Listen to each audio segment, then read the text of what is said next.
जइबे करो।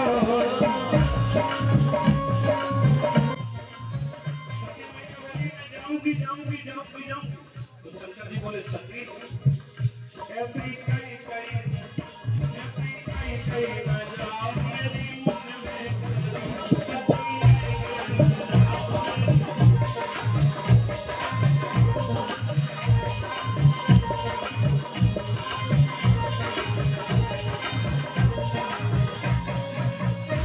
सती मैया नहीं मान रही है, जैसे ही चली भैया भगवान शंकर ने नादिया को बुलाया। नादिया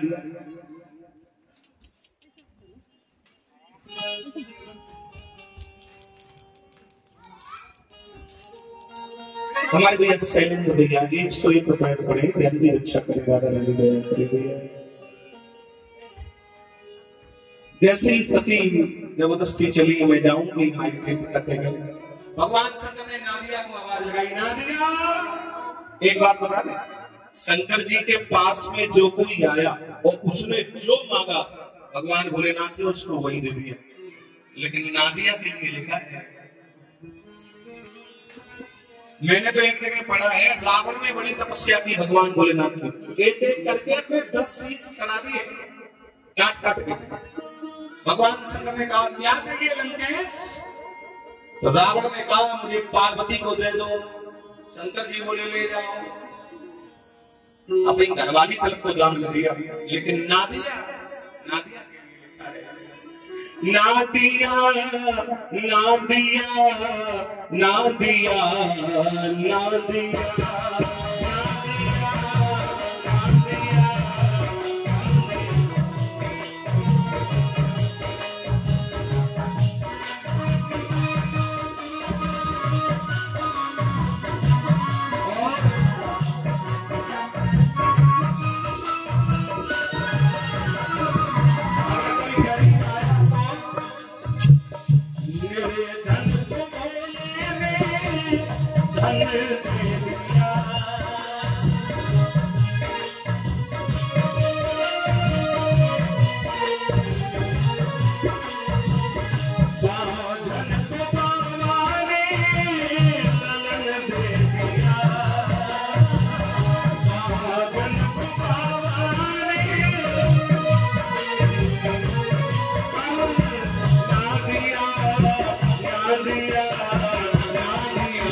लेकिन नादिया को नहीं दिया।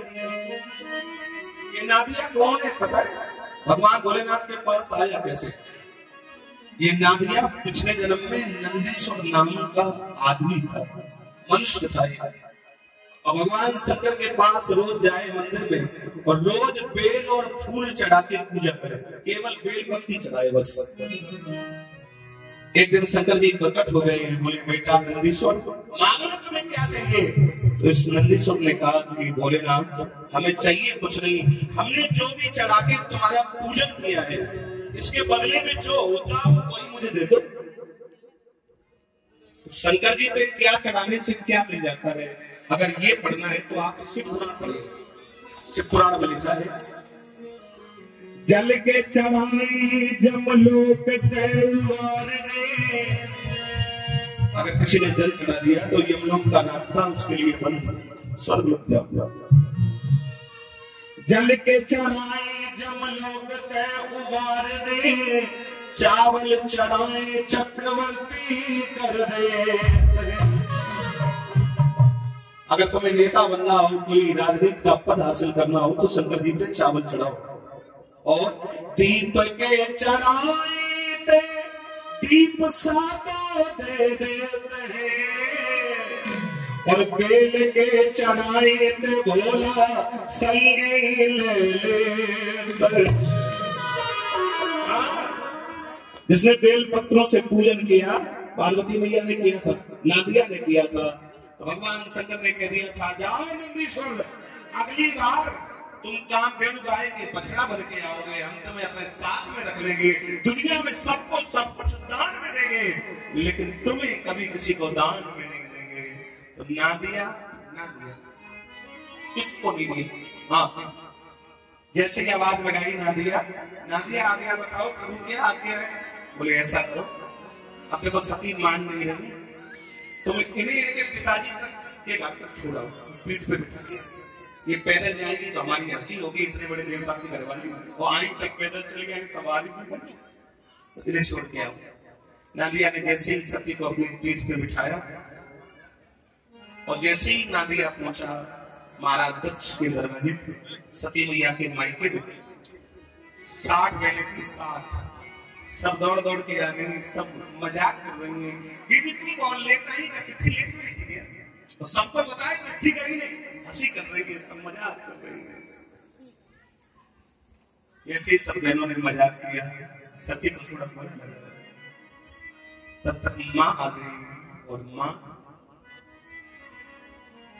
इतनी कठोर कहाँ होती है माँ, तो आखिर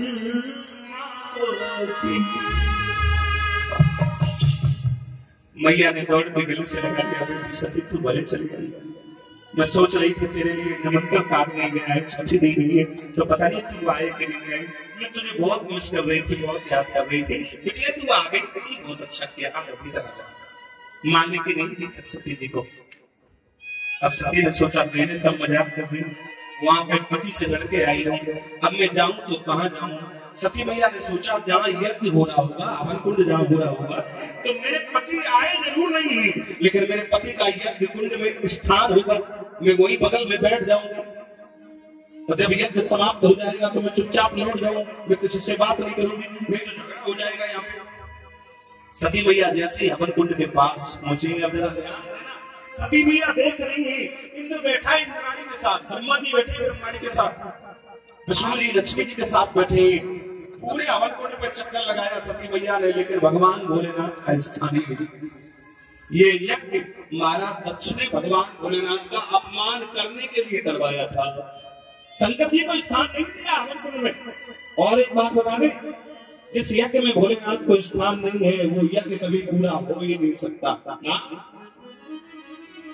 अब तो सती मैया को बहुत बुरा लगा, वहां पे पति से लड़के आई थी, यहाँ मैंने सब मजाक कर रही और यहाँ मेरे पति का अपमान हो रहा, और जिस जगह मेरे पति का अपमान हो रहा वहां हमने एक पल जीवित नहीं रहना चाहती, हमने जिंदा नहीं रहना। बिल्कुल सच बात है मेरी माता और बहनों, अपने पति की बुराई करने की बात बहुत दूर, अपने पति की बुराई कभी अपने कानों से सुननी नहीं चाहिए। हाँ, तुम्हारे पति को कोई गाली दे तो तुम उसको मना कर दो, और अगर वो ज्यादा ताकतवर है तो वो जगह छोड़ के तुम चली जाओ, तो वहां खड़े होने की कोई जरूरत नहीं। लेकिन आजकल तो बड़ा दिक्कत है, आजकल तो इनके पति को गाली दे तो ये रोकते कौन है ना, ये गाली बहुत गलत बात है। कभी भी अपने पति की बुराई सुननी नहीं चाहिए कानून से। सती भैया कहने लगे अब मैं जीवित नहीं रहूंगी भैया, वही खड़ी हो गई हवन कुंड के पास और सब देवी देवताओं का ध्यान कर रही है, हे गगनदेव, हे पवनदेव, हे अग्निदेव, इस रात के गवाह हो, अब मैं कूदने जा रही हूँ हवन कुंड में, अपने प्राणों को छोड़ने जा रही हूँ, और हे पवनदेव अगर तुम पहुंच सको तो मेरे भोला से जाके खबर कर देना। क्या सती मैया आवाज लगा दी, दिग्गज दिशाएं मई देवो, जगन्देव साक्षी रही हो, हे पवन देव यदि पहुंच सको तो भोला के संदेश रही हो।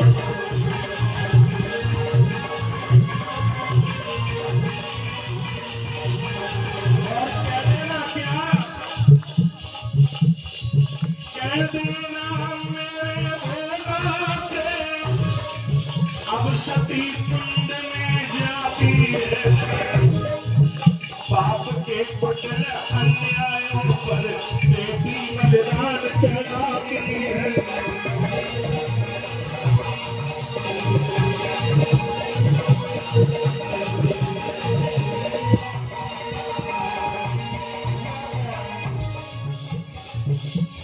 भैया सती अग्नि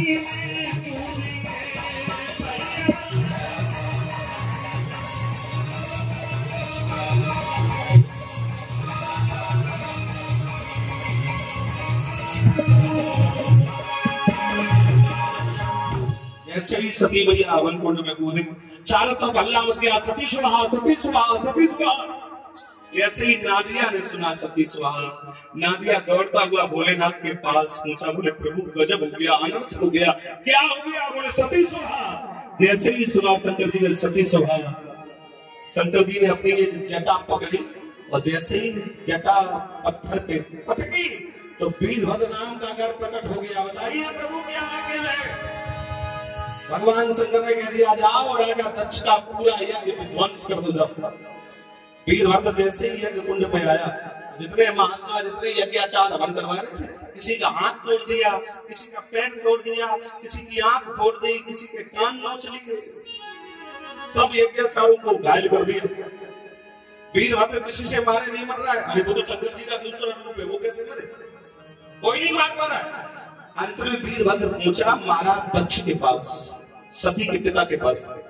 वीरभद्र ने पकड़ी राजा दक्ष की खोपड़ी और जैसे ही घुमा के तोड़ के हवन कुंड में डाली तो भृगु मुनि थे, पंडित जी। भृगु मुनि ने सोचा हमें लगता कोई ऊंचा भगत आया है, तो हवन कुंड में नारियल भेंट कर रहा है। सामने देखा तो यजमान की खोपड़ी गए। बोले गजब हो गया, जब यजमान मारा गया तो यज्ञ तो वैसे ही अधूरा हो गया, अब क्या हो? सब देवी देवता कहने लगे हम लोगों ने भोलेनाथ का अपमान किया है, इसलिए ये सब हो रहा है। तो सबने कहा मनाओ भोलेनाथ को, वो मान जाएंगे। जितने देवी देवता हैं सब आवाज लगा रहे हैं भोला ईश्वरी शक्ति है, शक्ति ही शिव है, शिव ही सुंदर। जागो उठ कर देखो, जीवन ज्योति उजागर है। एक बात सब लोग बोलो, सत्यम शिवम सुंदर सुंदर, सत्यम शिवम।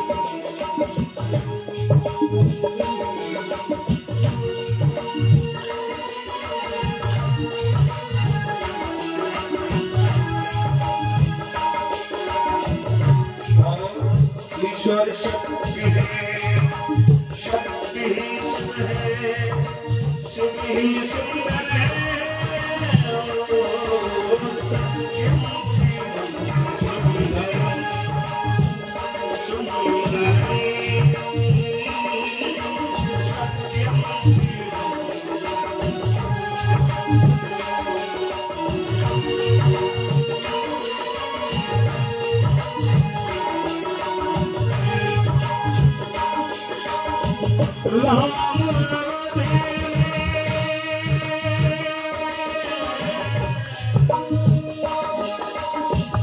राम अवध में, काशी में शिव, कान्हा वृंदावन में। दया करो इनको देखो, पल घर के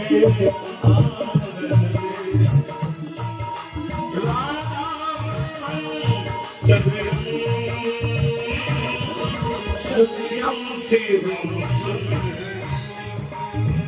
सुंदर,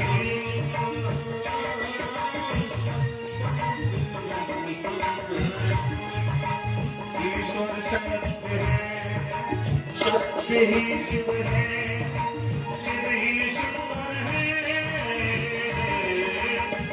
सत्यम शिवम सुंदर सुंदर।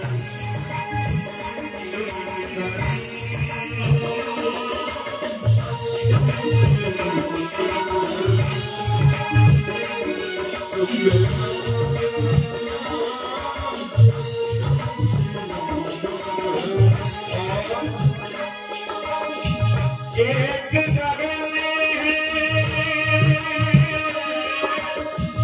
एक गगन है, एक सूर्य है, एक ही धरती माता,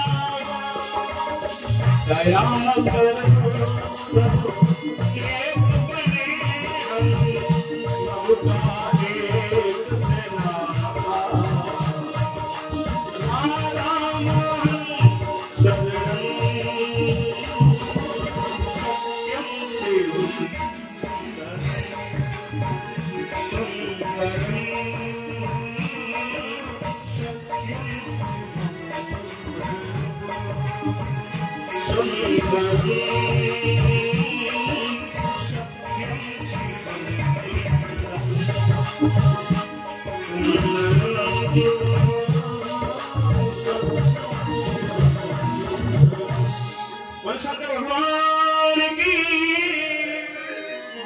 अब भगवान से तो जरा सी बात में खुश भी हो जाते हैं, प्रसन्न भी बहुत जल्दी होते हैं। हाँ, शंकर जी प्रकट हो गए, बोले बताइए देवताओं क्या बात है?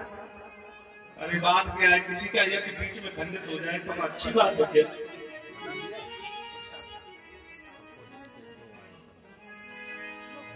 बोले तो क्या करें? बोले यज्ञ पूरा करवाओ। अब शंकर जी ने ध्यान दिया कि जो यज्ञ के यजमान है राजा दक्ष, मेरे ससुर, उनका सर कट गया, और सर कट के जल गया है, तो अब किसी का सर जोड़ा जाए तब तो ये जिंदा हो सकते है ना। अब शंकर जी ने थोड़ा मामले को गंभीर लेते हुए सोचा, क्या सोचा जरा ध्यान देना। शंकर जी ने सोचा ये घमंडी बहुत थे, तो जब तक किसी घमंडी आदमी का शीश नहीं मिलेगा तब तक बात बनेगी नहीं, गुण नहीं मिलेगी, क्वालिटी नहीं मिलेगी।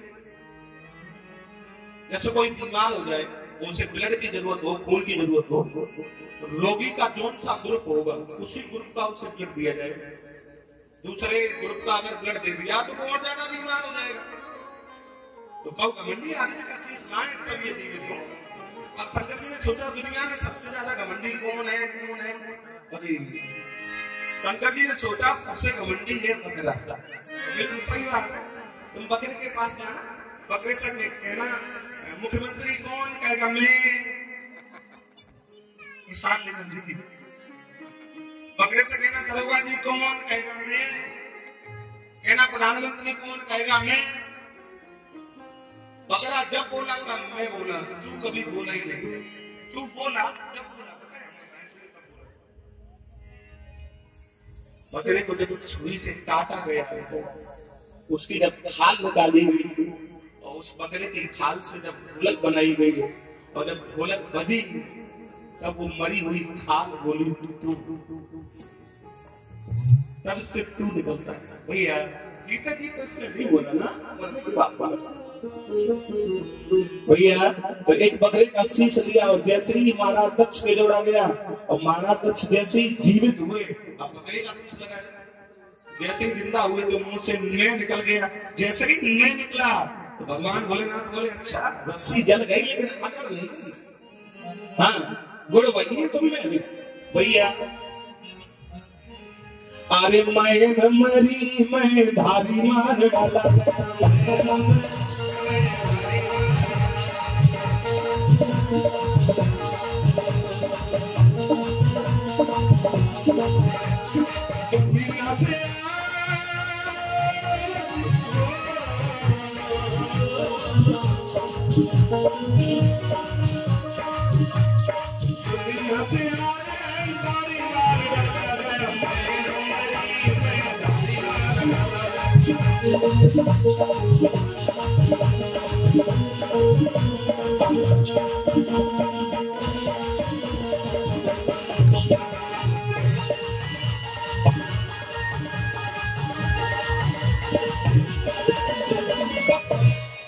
यज्ञ पूरा करवा दिया भोलेनाथ। अब शंकर जी ने उठाया त्रिशूल और अग्निदेव के ऊपर जैसे ही चलाने चले, तुम्हारी इतनी हिम्मत, तुमने मेरी सती को जला दिया। अग्निदेव थरथरा के कांपने लगे, भोलेनाथ मैंने जलाया नहीं सती को। सती ने अपने योगाग्नि के द्वारा, अपनी इच्छा के द्वारा प्राणों को छोड़ा है।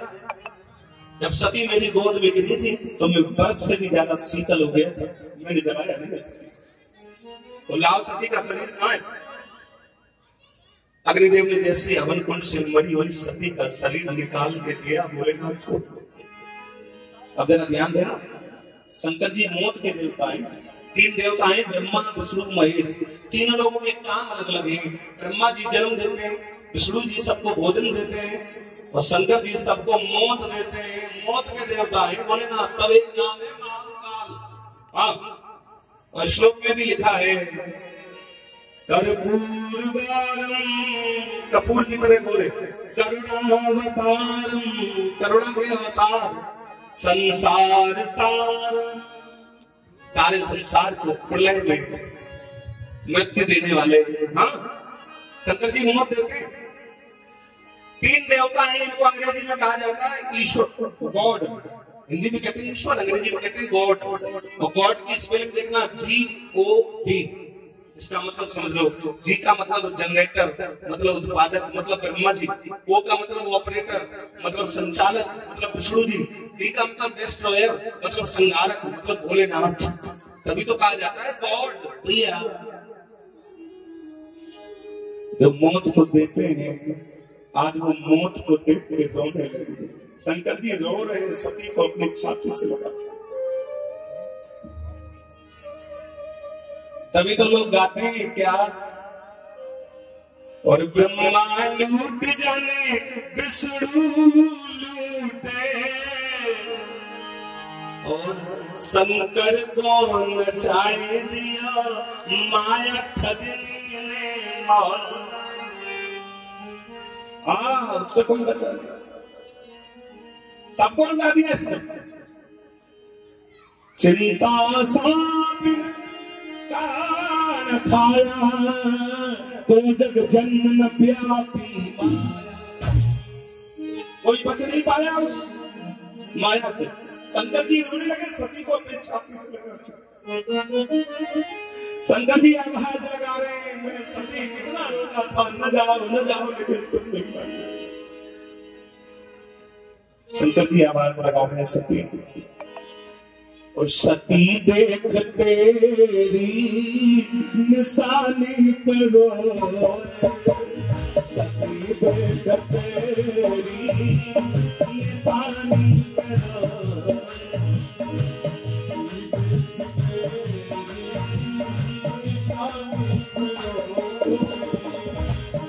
और कैसे बोले रमापति रमापति रमानी करे जैसे, रमापति रमापति रमानी करे जैसे, ऐसे सदा शिव भवानी करो, ऐसे सदा शिव भवानी।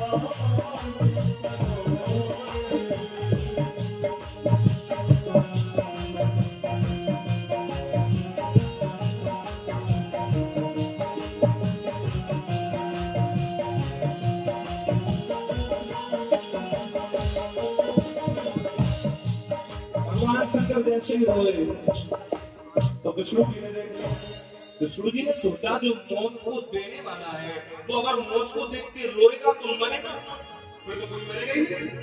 तो विष्णु जी ने अपना चक्र छोड़ दिया और चक्र से कह दिया, जाओ चक्र, सती के जो अंग लटकते जाए उन्हें तुम चक्र से काट देगा। धीमे धीमे सती का शरीर अलग हो जाएगा, तो इनका मोह खत्म हो जाएगा, फिर ये रोना बंद कर देंगे।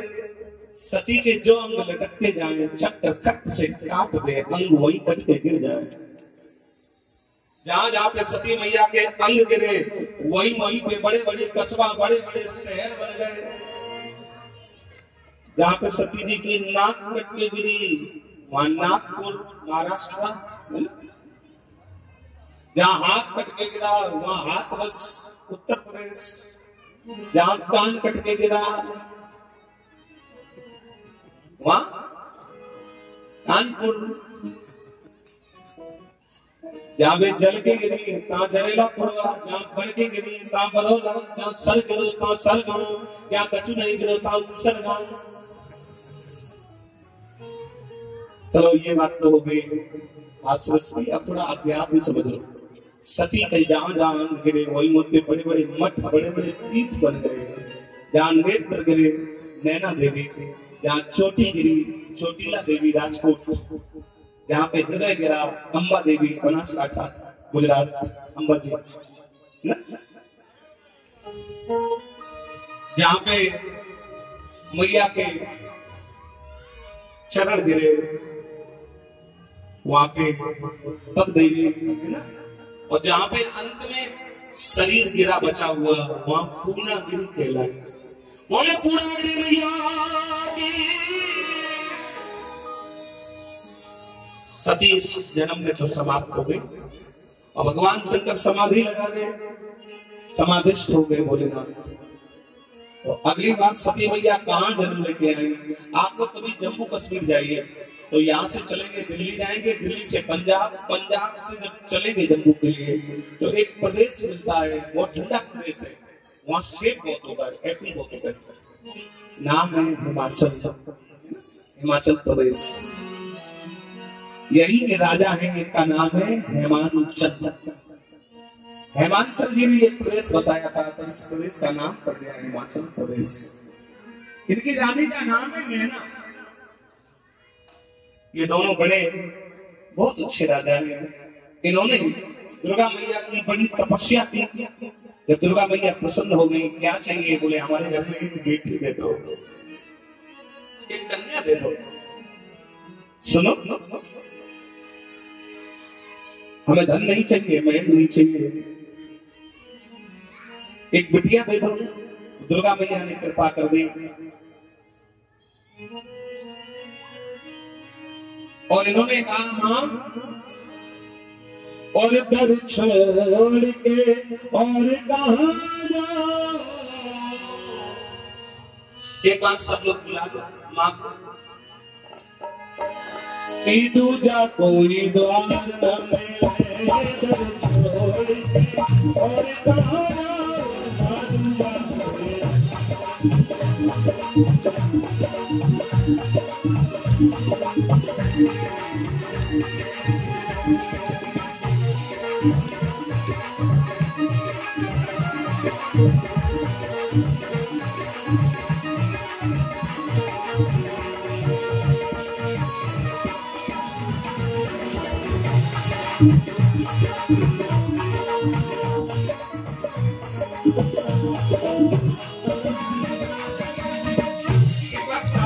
सब लोग क्या एक आस सुनो मेरी,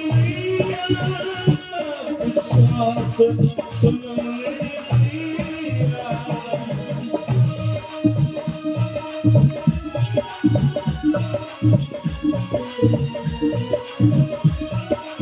एक बार ताली बजाओ और कहो मां, एक आस सुनो मेरी, विश्वास सुनो मेरी।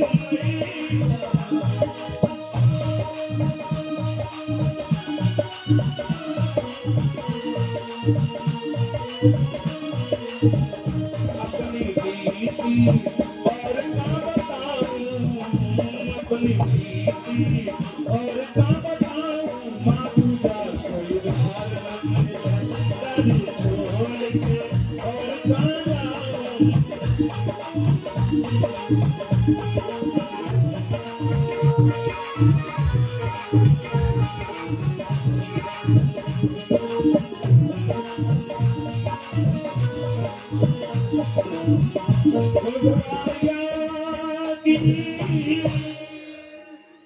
इन्होंने कहा मां घर में एक बेटी दे दो। वरदान दे दिया, मैया ले जाओ घर में बेटी हो जाएगी। तो इनके यहाँ एक बहुत सुंदर कन्या ने जन्म लिया, साक्षात देवी है। तो पर्वत की बेटी है, ये हिमांचल है, ये पर्वत है, पर्वत की बेटी है तभी तो नाम पड़ा पार्वती। गिर की बेटी है तभी तो नाम पड़ा गिरजा।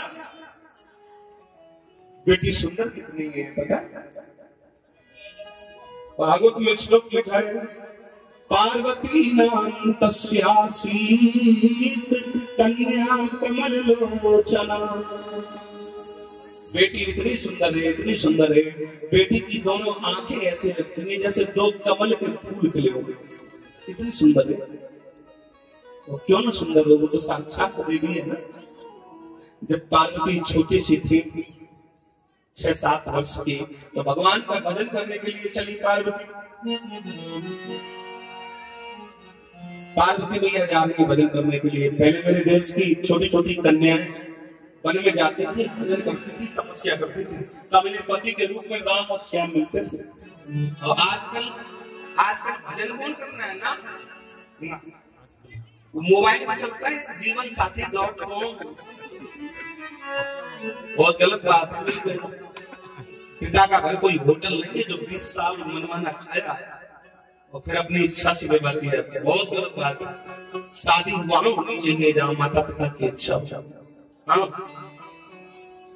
शादी के 2 नाम होते हैं, एक होता है विवाह और एक होता है ब्याह। दोनों के अर्थ समझ लो। जो माता पिता की इच्छा से शादी होती है उसको कहते हैं विवाह। मतलब वी माने विशेष, वाह माने आनंद। जिस विवाह में पूरे उम्र भर 2 पवित्र आत्माओं का बंधन बनता है, उसमें पूरी उम्र आनंद ही आनंद है। और एक होता है ब्याह, अपनी मनमानी करके अपनी इच्छा से कर लो, उसमें तो फिर जिंदगी भर में तो दुख ही दुख है। शादी माता पिता की इच्छा से होनी चाहिए। पार्वती जा रही है भजन करने। ये बड़ा प्यारा राग है, वेद राग है। आज थोड़ा गाले बादल भी हो रहा है। हाँ, सुन लो। और करने तपस्या, जैसे इस गीत को चाहे, इस राग को चाहे कभी आप गा लो, लेकिन ये अच्छा तभी लगता है जब सावन का महीना हो, तो काली काली घटा उठ रही हो, तब इसको गाना, तब इसकी छटाई